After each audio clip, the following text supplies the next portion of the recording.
بسم اللہ الرحمن الرحیم۔ ایک کافر نے ایک بزرگ سے کہا کہ اگر تم میرے 3 سوالوں کا جواب دے دو تو میں مسلمان ہو جاؤں گا۔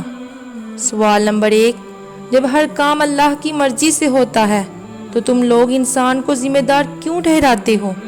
سوال نمبر 2، جب شیطان آگ کا بنا ہوا ہے تو پھر اس پر آگ کیسے اثر کرے گی؟ سوال نمبر 3، جب تمہیں اللہ نظر نہیں آتا تو تم اسے کیوں مانتے ہو؟ بزرگ نے اس کے جواب میں پاس پڑا مٹی کا ڈیلا اٹھا کر اس کو مارا۔ اس کو بہت غصہ آیا اور اس نے قاضی کی عدالت میں بزرگ کے خلاف مقدمہ دائر کر دیا۔ قاضی نے بزرگ کو بلایا اور ان سے پوچھا کہ تم نے کافر کے سوالوں کے جواب میں اسے مٹی کا ڈیلا کیوں مارا؟ بزرگ نے کہا، یہ اس کے 3 سوالوں کا جواب ہے۔ قاضی نے کہا، وہ کیسے؟ بزرگ نے کہا، اس کے پہلے سوال کا جواب کہ میں نے یہ مٹی کا ڈیلا اللہ کی مرضی سے اسے مارا تو اس کا ذمہ دار مجھے کیوں ٹھہراتا ہے؟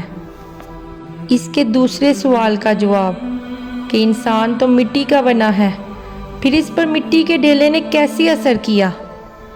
اس کے تیسرے اور آخری سوال کا جواب یہ ہے کہ اسے درد نظر نہیں آتا تو اسے محسوس کیوں ہوتا ہے؟